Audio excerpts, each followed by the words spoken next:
Hello and welcome. My name is Elizabeth Kronk-Warner, and I have the absolute pleasure and honor of being the Dean of the S.J. Quinney College of Law.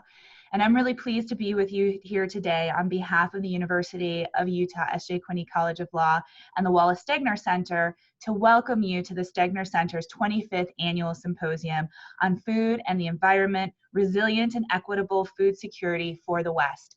And it's rather appropriate that we have the term resilient in the title of our symposium here today, because it is through resilience and the hard work of our IT staff and everybody here at the S.J. Quinney College of Law that we're coming to you via recording. We've had many challenges in the last week, not just the COVID-19 pandemic, but also, as you may have heard, we had an earthquake here in Salt Lake City just yesterday. And so unfortunately, we're not able to include participants or audience, excuse me, in today's videos, but we are hoping that you'll engage and that you'll enjoy these videos. And we're very thankful to the staff here and our faculty who have been resilient and have found a way to move forward. So we hope that you enjoy these recordings. We had planned to celebrate our 25th anniversary this year with you, our esteemed presenters, guests, and friends, but this year turned out a little bit differently. We are disappointed that we can't gather in person, as the sense of community and exchange of ideas between speakers and attendees is truly a highlight of this symposium. However, given recent developments and ongoing concerns, that was just simply not possible this year. We are very glad that we can move forward with our virtual symposium, and thank you for joining us remotely for what promises to hopefully still be a very enriching and stimulating consideration of food and the environment. I want to thank our principal funders and sponsors, without whom this would simply not be possible. We very much appreciate their support of our annual symposium. First, our principal funding came from the R. Harold Burton Foundation, who's a founding donor and has provided principal funding for the symposium since 1996. So a big thank you for that continued support. We also would like to thank the Cultural Vision Fund, which provides support for a variety of Stegner Center programs, including the Symposium, Young Scholar Program, and lecture series. Also, we have sponsors for today's event, which include the S.J. and Jesse E. Quinney Foundation, the Nature Conservancy in Utah, and the Natural Resources Law Forum. With that, again, a big thank you to our staff and faculty and all of our presenters that you'll hear from today for being resilient, for adapting, and for being flexible to make this work. And it is my absolute pleasure to now turn it over to our director of the Stegner Center, the esteemed, the wonderful Bob Kiter, who's going to tell us a little bit more about today's symposium. Bob? Dean, thank you very much. We really appreciate your joining us today and introducing this 25th symposium, which is really a landmark event for us here at the Stegner Center. We're sorry that we're having to produce this remotely, but the circumstances, as the Dean explained, are such that we're just not able to do this live, either in person or over the airwaves, but we do, as she said, hope that you enjoy the production. In addition to thanking the donors, and in particular the R. Harold Burton Foundation and the Cultural Vision Fund, I'd like to thank the Planning Committee for their work on this year's symposium. The Planning Committee members include from our faculty, Robin Craig, Leslie Francis, Bob Adler, Heather Tanana, and then Jan Nystrom, who's the Associate Director for the Stegner Center. It really takes a village to put on a symposium, so I'd also like to extend a thank you to our staff, and that includes our events team, Chris Monty, Crystal Begley, and Spencer Cope, our communications team, Melinda Rogers, Janelle White, Karen Fuller, and Shelby Jarman, and our administrative support from Maggie Spite. And then last but not least, I'd like to extend a great thank you to our amazing technical team, Mark Beekhuizen, Lance Finch, and Sam Mills, for taking our symposium virtual, as well as taking all of our College of Law classes virtual, all within this past week. I've got a couple quick announcements. before we get into the rest of the recording. In the interest of time, we'll just introduce our speakers briefly. Their full biographies are available online at the Stegner website, Stegner Center website, and you can click on the All Things Symposium button there, where there's a photo and banner on the front page that will link to the symposium brochure and other items. The King's English Bookshop is available electronically. They have joined us in past symposia, and we'd encourage you to visit their website, and they have books connected to the symposium. They're available to deliver books to your doorstep here in Salt Lake City, or to mail books for a reduced rate of $1 with media mail. Now, it's my pleasure to proceed to the symposium itself and to introduce our first speaker. And she is Anne Effland, the Senior Economist from the Office of the Chief Economist from the U.S. Department of Agriculture. Anne has been with the U.S. Department of Agriculture for virtually her entire career, much of it spent with the Economic Research Service. She's published widely on small farms and rural communities, on women and minority farmers, and agricultural and rural labor. In addition, in 2018, she received the Agricultural History Society's Gladys Baker Award for Lifetime Achievement in the field of agricultural history. So please join me virtually in welcoming Anne Effland. Hi, thanks Bob for the introduction, and I want to send out a great thank you to the team in Utah for making this happen despite all the incredible events, and for inviting me in the first place to be part of this. I think it's important to have historical perspective, and it's not often remembered, and so I really appreciate the opportunity to talk about this with the audience today. So I titled this talk, Growing the United States, Agriculture in the Shaping of a Transcontinental Nation. And I've thought about that in multiple ways. I think obviously we want to talk about the westward expansion, which is critical to understanding what's happening in the West, and how agriculture fits into that, since that's a lot of our focus when we're talking about food and food systems. But I want to think about that, frame this in a way that helps to make sense of how a national food system developed in the first place, and how that's linked to a westward expansion and agricultural expansion. And then talk just a little bit about some of the environmental, economic, and social effects of the creation of that food system. So the key developments that I'm going to focus on, and I could, this could be a 6-hour or 3-day lecture or whatever. There's a lot of things going on with westward expansion in the U.S., but I'm going to talk at some length about land acquisition and distribution, because of course that's the foundation of how this happened, and then about the intersection of transportation and settlement that actually makes that acquisition and distribution become a nation.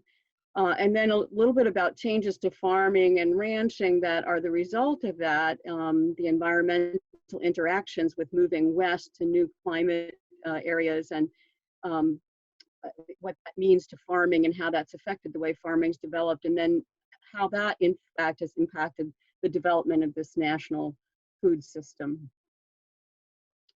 So I'll start with land acquisition and distribution, and go into transportation and settlement. They're kind of linked together, and I'm going to be doing mainly maps here because I think that's the best way to see how this works. So thanks to those on the internet who have shared their fair use rights to these maps that I'm going to share with you. They're all sourced in case you want to go back and look at any of the text that surrounds them. So obviously we start on the East Coast with the original colonies, which are settled in the early to mid 18th century, and then move west with the original granted lands. First, the territories that had belonged to the original land grants that are ceded from states like Virginia in particular Virginia, which had a very large land grant up into what we call the Old Northwest, to create this first east of the Mississippi nation.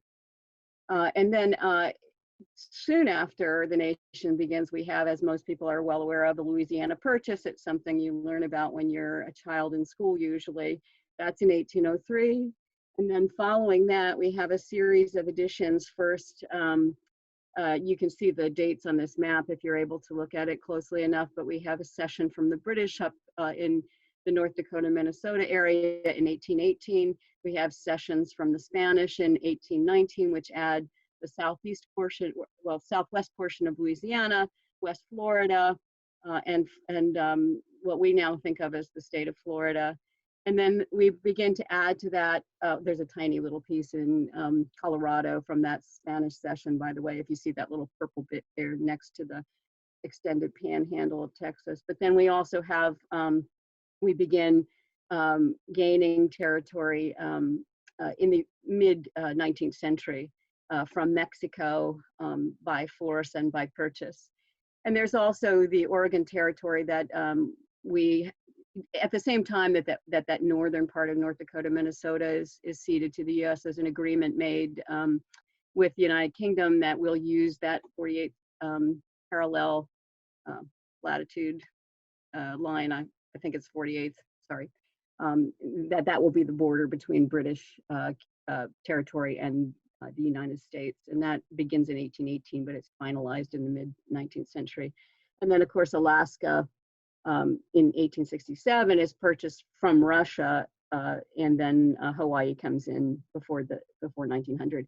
And that is the acquisition process that brings us from an East Coast border to a full national territory. Of course, those lands are not empty, and it would be remiss of me not to point out the ways in which those lands were acquired from the indigenous populations that lived here before European settlements. And although we may have acquired lands by purchase and force from European settlers and empires, the Spanish, the British, Mexico at one point.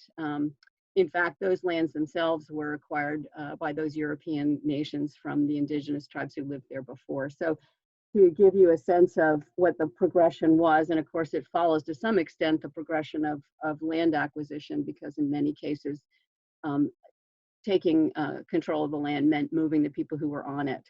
The East Coast takes place in the first half of the 19th century, and what happens across the western half, west of Mississippi, of the Mississippi, largely the result of the Indian Wars after the Civil War, to clear the Great Plains and prairies for occupation by American settlers moving west, and many, many immigrants as well from Europe and other places in the world. I can talk about that more if people choose to ask questions. And then to distribute that land once it's acquired, which begins very early, just after the nation is started, even before we have the Constitution under the Confederation. There are ordinances providing for the sale of public land. Originally, the intention was to raise revenues as much as to support settlement. And the sales were made on very large tracts of land.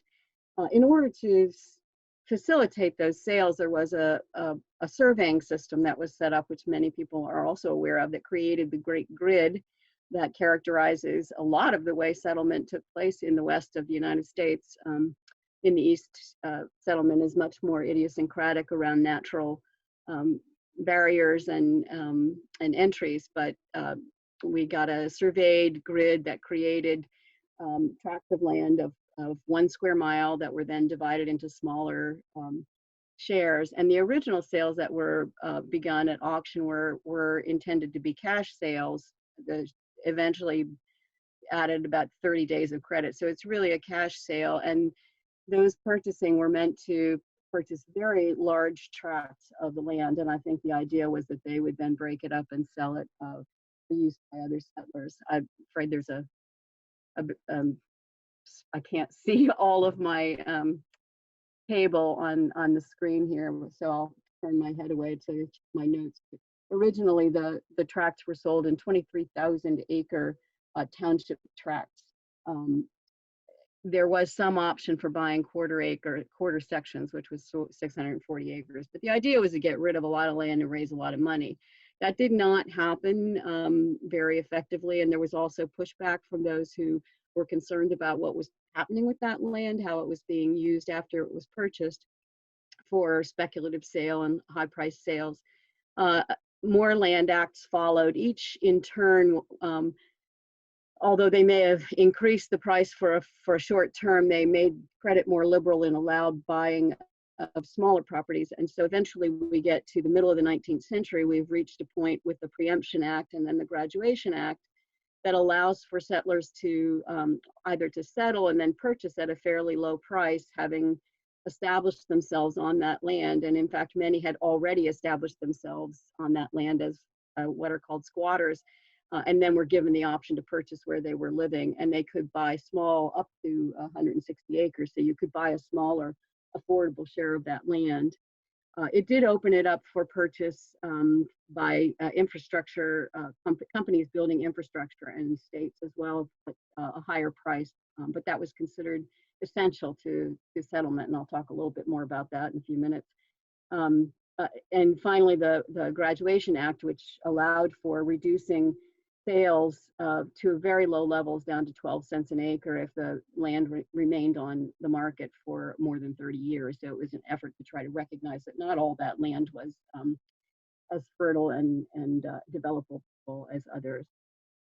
And under the conditions of those land ordinances, we can see the progression of European settlement, Euro-American settlement moving west here, starting with 1800, which is the very first Trans-Appalachian, Daniel Boone and all that into Kentucky. And then we see movements in sort of waves going forward.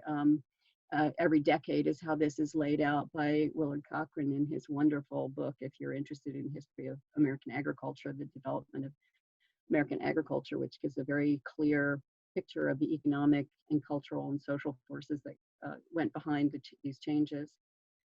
And then after 1862 is when we reached the Homestead Act that most people are familiar with, that allows for essentially free purchase for a filing fee. So essentially free acquisition of land up to 160 acres in order to try to encourage settlement into the West. And this takes place after the Civil War breaks out. It's in part intended to help create a nation of free labor states by way of making it easier for mainly northern or smaller farmers to move west and settle, and immigrants as well, a major category of settler at that point. The South had developed a little bit differently, same scenario of land acquisition, removal of indigenous settlers. Some of the worst stories, the Trail of Tears, are associated with that. And then a plantation system, slave labor system set up in most of the western, the old Southwest, we call it, the western parts of the South, east of the Mississippi. And of course, those are built into some of the causes of the Civil War in the end over what kind of states what kind of labor we would have in the states that were opening. And large part of that, the bulk of that, had to do with agricultural labor. So agriculture was caught up in all of that. The rest of this table essentially points out the changing nature, character of the land that is available. So we start having land distribution laws that allow for different kinds of uses of the land that is not the same kind of agricultural land that people have been settling before. So we have Timber Culture Act, which allows for free acquisition of land if you'll plant 40 acres of it to timber, because there's lack of trees in these areas that people are moving into. Some lack of understanding about why that is the case, but an effort to try to change it to be more like what we're used to. The Desert Land Act, which increases the size of homestead that can be acquired, as well as requires irrigation of it to make it available at the price that's offered. timber harvest, acquisition of land, or in this case, acquisition of timber on land, public lands that were not usable for agriculture and so were not going to be sold for settlement. And then finally, this Timber and Stone Act, which sells at a relatively high price compared to what's been the case before, but it's essentially being sold for mineral and forest rights and is bought up primarily by large companies interested in developing those resources. Again, another map from Willard Cochrane showing, interestingly, this is not the same as you may recall from the previous, or I'm sorry, going back the wrong way. What have I done? I wanted to compare that to the settlement that we saw in essentially comprehensive waves across the space. What we get in the later period is concentrated until we reach these new kinds of climate areas. And then you see concentrations around river valleys on the West Coast where there's direct settlement directly to the west. And then as they're filling in the Great Plains area, and then some areas completely left unsettled, as you say, because these are desert areas or otherwise inhospitable, and only in the river valley areas that you see settlement there. Now, I mentioned railroads, transportation. These are key to moving settlement west, and a lot of land was given or sold cheaply to railroad companies who agreed to move to create this transportation system that would bring settlers out, but also has the capacity to bring goods back. A key point that I want to put in people's minds as we talk a little bit about food systems, we can see up to 1860, the development, it's basically from 1840 to 1860, we go from, I think it's 3,000 to 20,000 miles of track within about a decade, filling in all around the urban areas and the rural areas. It begins with canals, it follows with railroads. And then as we go west, there are first transcontinental railroads, because as I mentioned, the West Coast settlement comes first before we fill in. And they facilitate movement. It's been, as we all know, the wagon trains, et cetera, going west, or people coming by ship from around South America. So it's not been easy to get there and almost impossible to get things back unless they have high value like gold. So the railroads change how people can get there and how their goods can get back. And that helps to fill in that central Great Plains area with settlers who can now get to the places, get supplies, and sell anything that they're able to develop in surplus, which makes it more affordable to survive in these harsher climates. So that's how we got the national land space and began to fill it in. And I'll talk just briefly about how that changed farming, how farming had to change, what that means for the environment to some extent, and then focus mostly on what it means about this national food system that we currently are part of. So I include yet another map from Willard Cochrane. As I said, it's one of my go-to sources on the history of agricultural development, showing the environmental, the new climatic zones that Eastern farmers and immigrants from Europe, many immigrants from Europe coming in at this point, settling in the center of the U.S. under the Homestead and other land acquisition laws. And they're confronting not the humid Eastern lands that they were accustomed to and that resembled more what they had seen when they lived in Europe in those cases, but a new sort of subhumid climate in the prairie regions, moving into semi-arid and arid. And one of the reasons for the settlement on the West Coast, of course, is that we're back in humid regions with some very fertile valleys with, of course, good weather in the southern parts of those areas. So those begin to fill in their familiar types of farming.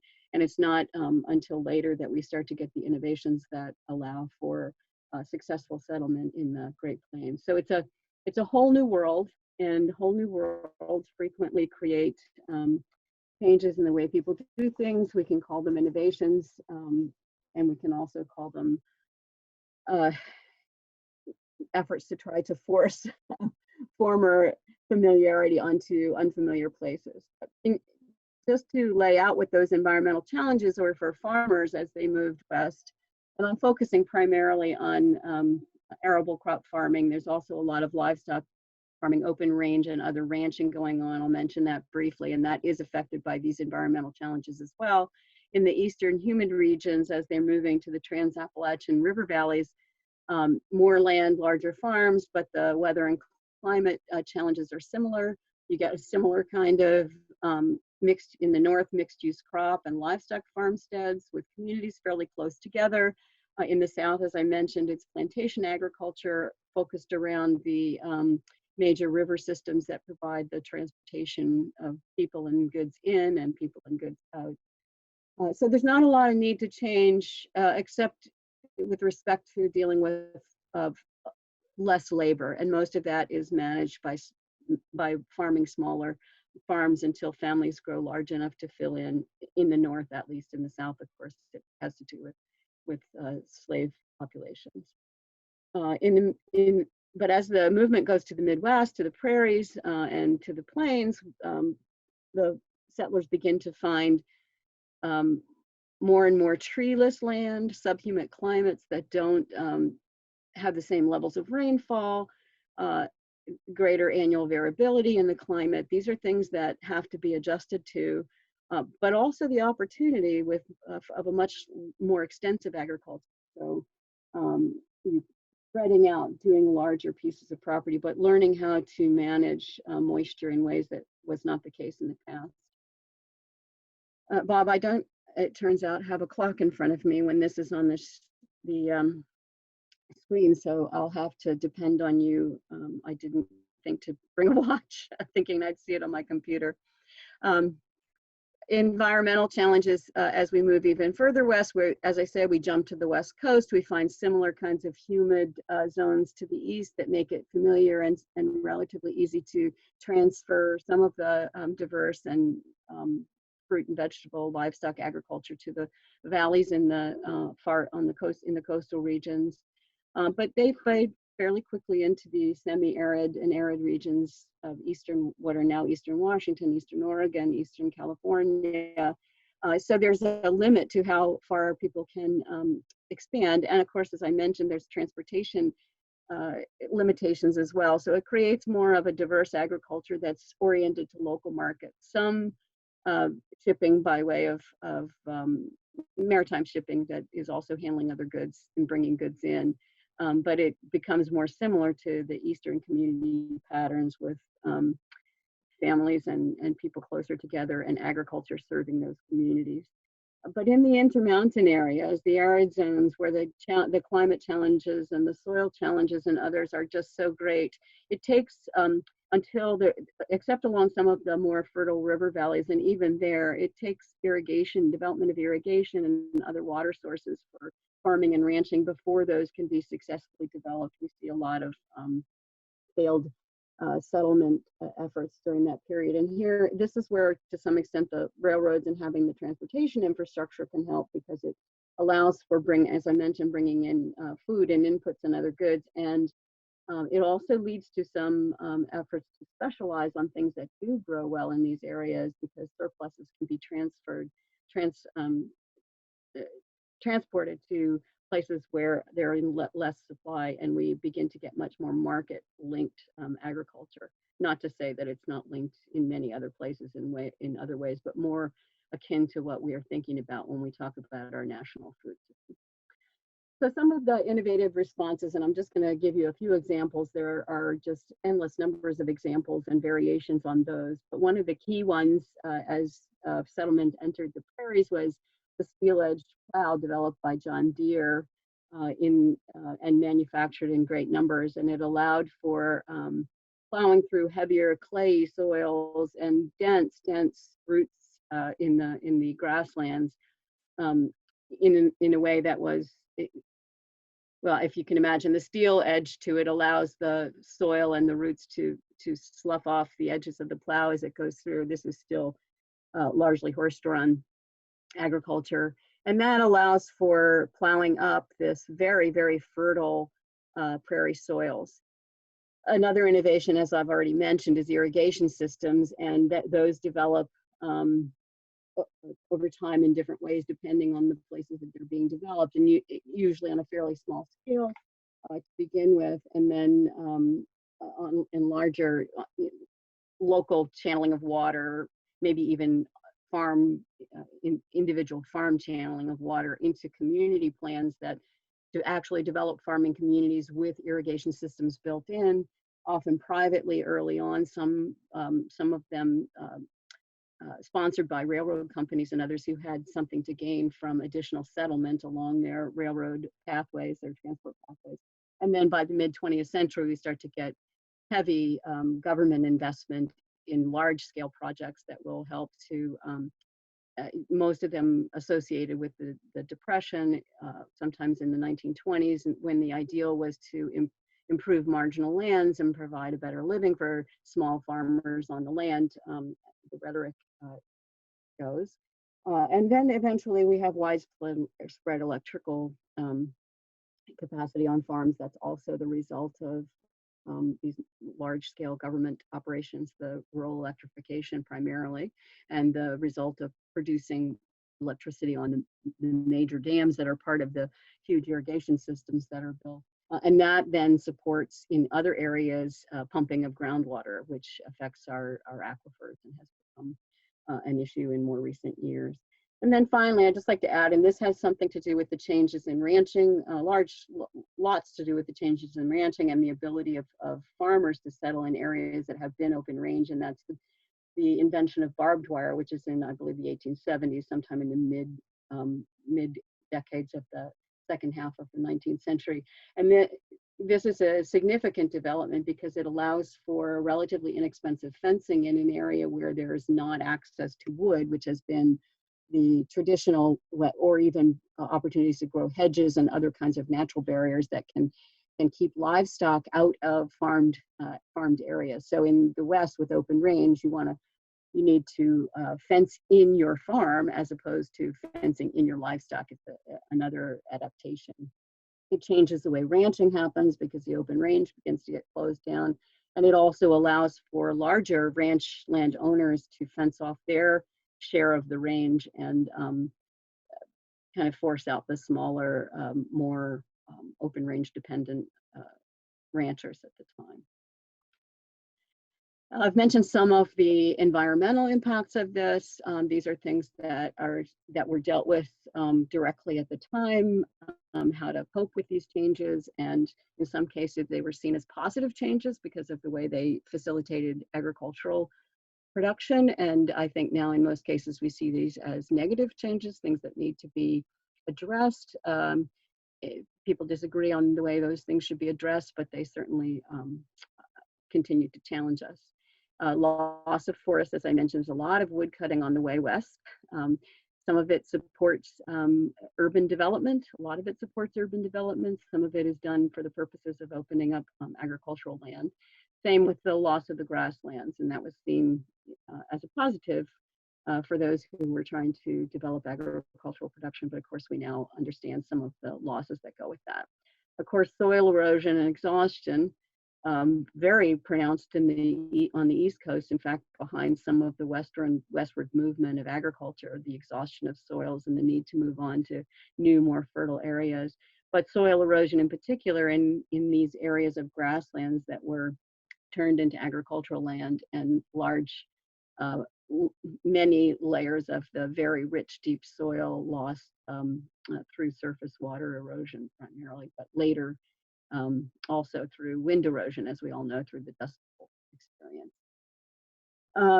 Again, agriculture saw these irrigation developments as a positive way of increasing agricultural production, supporting the growing urban nation, but they also disrupted natural water systems. And then as pumping began, aquifer depletion became an issue much more recently. So those have challenging sides to them as well. And then we have issues of crowding out of native, and in some cases, efforts to exterminate native species. The most obvious, largest change being the bison on the prairies, some of it deliberate hunting in order to make use of or make trophies of the parts of the animal, and also to reduce the food supply for indigenous populations, and also to open the land for ranching and farming.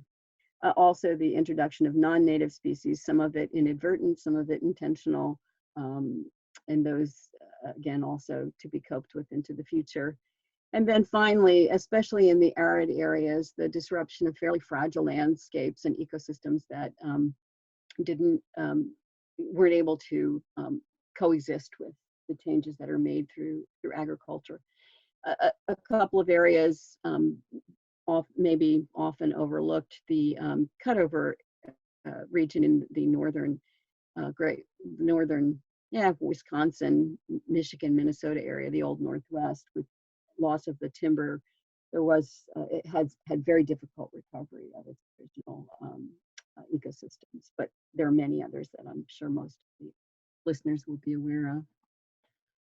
And there are also then, as I mentioned, the impacts on the food systems, which is what I wanted to focus on in particular. Larger scale production, partly the result of low cost of land acquisition, lack of labor, opportunities to develop machinery that can be affordable when used on a large scale, and creation of large surpluses as a result. And I mentioned also the regional specialization that's somewhat tied to climate, to these scale production costs, also to markets, so development of specialty crops, truck crops, people use different terms, but perishable crops that need to be produced and transported in fairly close proximity to where they're going to be used. So we still have regional specializations in New Jersey, for example, in California, and others that are growing fruits and vegetables and doing dairy and other small livestock production to provide for the nearby urban areas. But then we also have this national transportation system that has been bringing people out, but also is set up for and invested in fact, bringing the surplus production of these new areas to the growing urban areas. And there's an increasing number by 1920, larger number of people living in urban areas than in rural areas. And we have then this need to supply food on a fairly massive scale that just increases over time. So we have a nationalized agricultural production system and a nationalized transportation system, and a concentrated urban development that makes it difficult for local areas to supply the people who need the food sufficiently. So it starts in the early years with the beginnings of the Western movement into the Old Northwest, when wheat producers in Maryland, for example, can no longer compete with wheat producers in Illinois, and access to those urban markets, even export markets by way of things like the Erie Canal, begin to change how production is organized geographically. So I just want to show a few charts that show how much the production of some commodities moved in the 19th century. We start with wheat, and in all these cases, the Mid-Atlantic production is in the red, Midwest we see in the yellow, Great Plains in blue, and then Pacific Coast in green. And so wheat production, you can see nearly all Mid-Atlantic in 1840, moving to something of a mix, but largely in the Great Plains by the early 20th century. I mentioned the movement west in cotton production. First, we move, and this, I apologize, is slightly different regions from what I had mentioned earlier.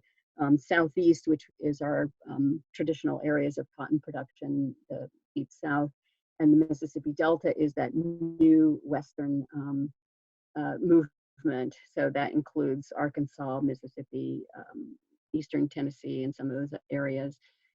Southeast is the more original colonies kind of areas. And then we get to the Southern Plains, Texas primarily, from Oklahoma, and then southwest when we begin to see movement into Arizona and New Mexico, California. That is not just westward movement. That has a lot to do also with the boll weevil. You can see the impact of that especially in the southeast, where it nearly shut down cotton production. There's some resurgence of that, I should say, since 1980, but I had chosen these in order to emphasize the 19th and mid 20th century changes. The Southwest, of course, is growing a different type of cotton, and part of that has to do with the ways that they develop their cotton industry. But in any case, we still have a clear westward movement for cotton. Another commodity that people don't think about all that often, potato production, which was formerly centered in the Northeast, and at one point Maine was the largest grower of potatoes. And that began to change as westward movement occurred, and we now have Idaho as the largest producer of potatoes.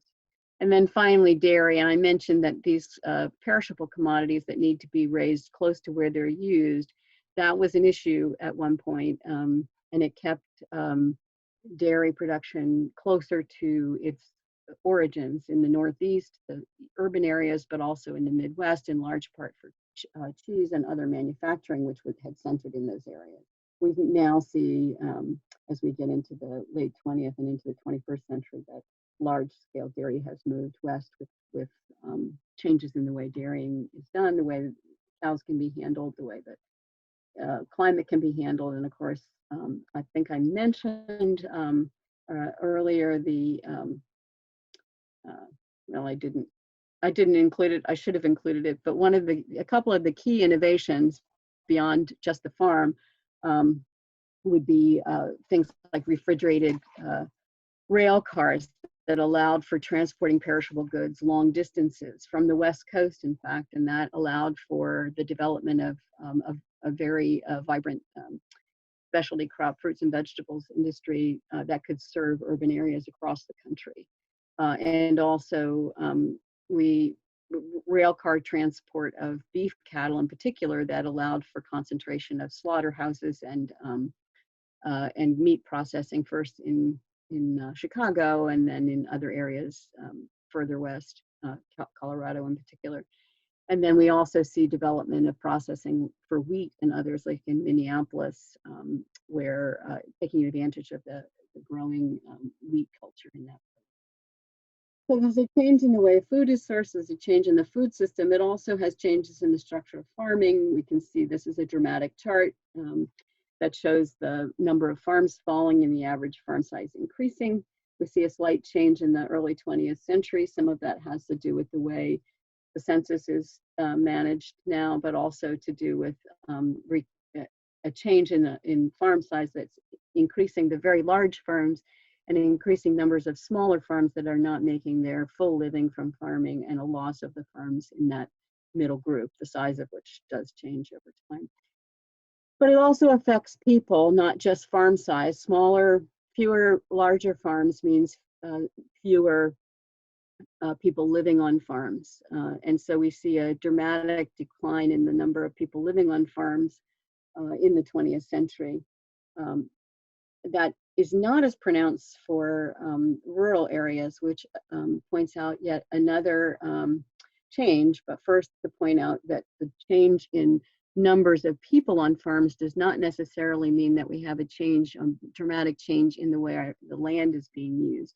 And you can see that pasture land, cropland, there's some, and even forest land, which includes grazing, there's some slow decline in those that is essentially being drawn, the extra land from that is being drawn into this, what's called special uses, which is alternate uses of the land in rural areas for manufacturing, for residents, for other highways, etc. But the land used in farms is farms and forest grazing. We've got 46% still in cropland, 52% in cropland and pasture and grazing. And if you put all of that together, crop, pasture, and commercial forest uses, we've got which includes non-grazing uses, but is considered agriculture, at least by some definitions. That's still 75% of the land mass being used to grow crops, essentially. So it doesn't mean that fewer people on farms means fewer or smaller, lesser use of the land for farming and crop production, commodity production. But it does mean that rural people are much less likely to be working in the agriculture industry. We can see the change. These are red. The red indicates where at least 20% of earnings in that county come from agriculture. And the comparison between 1969 and 2012, it's actually more stark. I used to use a map that showed 2002, which was a low income period for agriculture, and it was even more stark. 2012 was during one of the highest peak income times for agriculture, and so this is a little less pronounced, but in any case, it's still quite clear that agriculture has become a lesser part of the rural economy, which means that people in rural areas frequently are commuting or working in higher paid, more skilled, specialized kinds of activities, perhaps out of choice, often out of choice on a generational basis, but it does mean there's been a change in the number of people who are able to make their living. So I'll stop with that. I don't know where I am in time, but hopefully I've left some time for discussion, questions. Bob? Thank you, Anne. We've got about 5 minutes for me to ask you a couple of questions. Maybe you mentioned along the way the role of subsidies in promoting agriculture in terms of economic policy. Could you elaborate a little bit about that and where we are today? I'm sure people will be interested in your view on the role of governmental subsidies in agriculture. Yeah, right. Yeah, I talked a lot about land distribution policy and some about development of irrigation and other assistive technologies. So I think two categories that people often talk about when they talk about government intervention or support for agriculture. One is the research and development side, which has been instrumental in some of these innovations that I mentioned. And then also the side of subsidies that have been developed in order to cope with some of the surplus and the way the food system operates somewhat disconnected between production and use. And I think that one of the primary points I like to make about this is that while people often want to think about government as a sort of monolithic and coherent policy center, the innovative developments are operating through a sort of channel of research and development that's linked between the national level research systems, agricultural research services it is now, and linked through the land grant university systems. There's private development, there's public-private links, but people in that, some people call it silos, but in that channel, I would say, are focusing on what are the problems, what are the innovations that can solve the problems, and they're frequently looking at what are seen as positive steps forward to solve the particular problems that they're looking at. Higher yields on an individual farm, higher yields means higher income, and it can make the difference between surviving as a farm or not. So that's a problem that's being solved, thinking in terms of individual farm production, farm income. On the side of, and again, I would say support policies, and we no longer have direct subsidies. We have, in most cases, although we're in the midst of some emergency responses at the moment, but generally speaking, policies are associated with land and not production, so they're less directly linked to incentives to produce particular crops. But in any case, again, we have a policy that's built primarily to address income support, income needs of individual farmers where sufficient high enough price or sufficient income makes the difference between whether you survive or not. So those pieces of the policies are oriented to certain kinds of solutions of problems that have been articulated within our democratic system. And then we also have policies that try to deal with the food side. And they're not, there's a lot of interest in something called policy coherence now. I would say that these channels of policy that have developed over time and appear to create, or not appear to, in fact, do create conflicts between production and food use. It's not an intention that they should come out that way, so to speak. And the idea of making these policies coherent has grown as more of the policy interest is on the side of people who are consuming food and less directly connected to the side of people who are trying to derive their incomes from producing food. So we have food policy, farm income policy, and we're reaching a point in time when those are being asked to link up. So I think that's probably, I think it's most useful to think about how we reached this point of having policy streams that seem not to make sense together. Well, thank you. That's very helpful to understand that, as well as this extraordinary history of our expansion westward and the role of agriculture in not only supporting that and driving it, but how it has evolved then to support our urban nation. We really appreciate you taking the time to join us and to share this broad historical perspective. And we greatly appreciate the time that you spent with us today. Your talk was great, and let me applaud you. Thank you. Thanks. I'm sorry people were not able to watch and ask questions, but of course I'm willing to respond to questions if people have them. I will point out I'm going to retire in 2 weeks, 10 days. So questions sooner than later, but I believe, and I don't recall now, but I think I intended to put my personal email on my last slide in order to allow people to get in touch with me. But if I will be leaving a forwarding for those with you as well as others. Sure, thank you, and we'll make that available, and you may well hear from some folks when this is pulled together and broadcast, which we hope will be sooner than later. I hope you have a good day and stay healthy there in DC.